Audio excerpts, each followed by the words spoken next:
안녕하세요 여러분. 집에서 돈 버는 방법 집돈버 굿즈입니다. 네, 오랜만에 기분 좋게 하루를 출발했어요.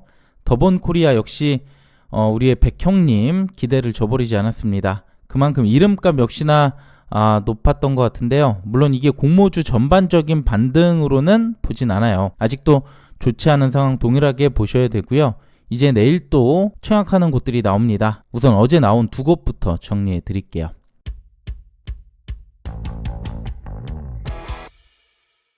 1주차 일정 상당히 많은 가운데 오늘까지 하면 4곳이 끝나게 됩니다. 그래도 5곳이 더 나오게 되고요. 어제와 오늘 수요 예측은 다 나올 거고요. 오늘 2곳부터 정리해 보겠습니다. 그리고 환불은 이들 모두 4일이 소요됩니다. 네, 그럼 S캠과 위츠 2곳 종합적으로 비교해 볼게요. 사업을 보면 S캠은 OLED 소재, 디스플레이 패널 업체들의 공급을 합니다. 헬스케어와 2차전지 쪽으로도 확장 예정이고요.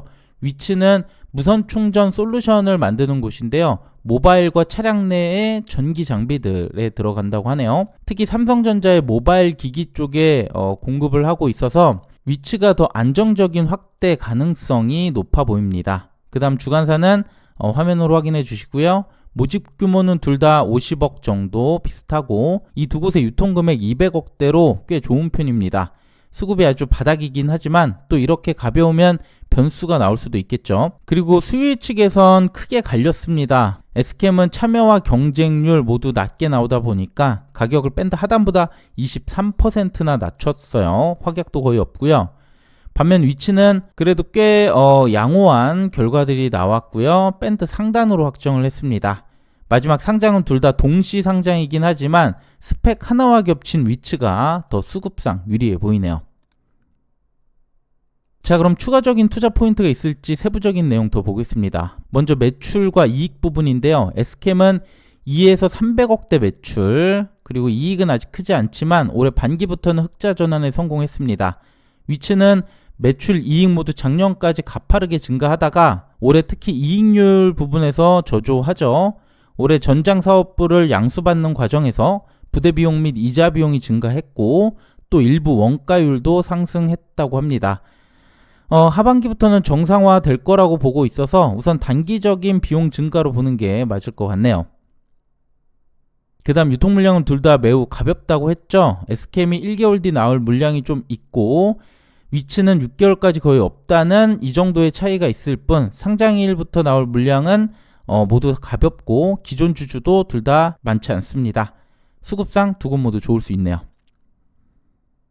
그 다음 공모가 산정 과정입니다. 먼저 S캠은 OLED 소재 기업이다 보니까 관련 4곳, 반도체 소재 1곳이 선정이 됐습니다.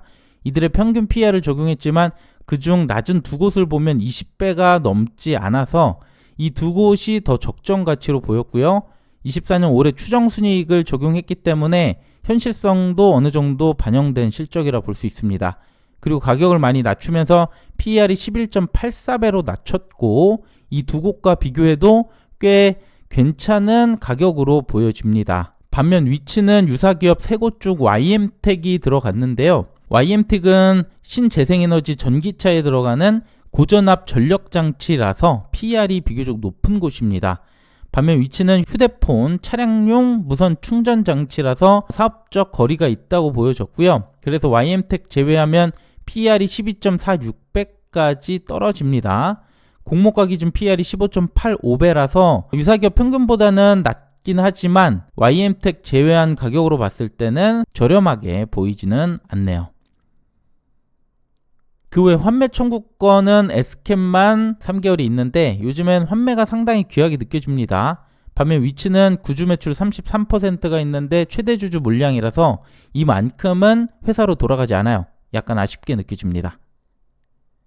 그래서 정리해보면 결국 둘 다 청약할 포인트는 있어요. 위치는 수요 예측이 높았던 거고 S캠은 수요 예측은 저조했지만 가격 메리트와 환매 청구권이 있습니다. 그리고 둘 다 200억대로 가볍다라는 장점이 있는 거죠.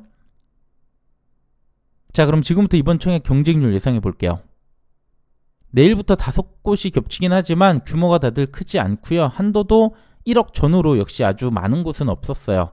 그래도 최근에 청약 참여로 보면 계좌 10만 건, 증거금 1조 넘기기 상당히 어려워졌습니다.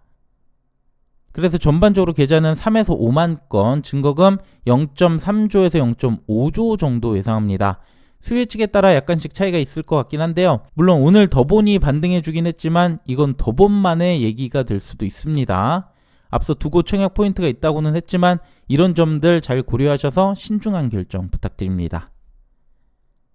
그래서 두 곳 균등은 7주에서 8주 정도까지 받을 수 있게 되고요. 비례 한 주 증거금 100만원대면 가능하지 않을까 이렇게 예상합니다. 참고해 주시고요. 또 최소 수익률을 보면 환불이 길더라도 그렇게 높지 않죠. 10%만 넘기면 웬만해선 수익이 나오긴 하겠네요. 우선 결정하기 전에 이번 주 상장할 곳 내일부터 또 두 곳이 있습니다. 토모큐브와 에어레인이 상장하는데 물론 이들은 수급이 그나마 덜 심각할 때 청약한 거라서 공모가는 여전히 높을 수 있다는 점, 그래서 손실 가능성 높아 보이는데요. 만약 이들이 약간이라도 수익 구간을 주게 된다면 이거는 어느 정도의 시그널이 될 수 있습니다. 상장 결과까지 보고 결정해보세요.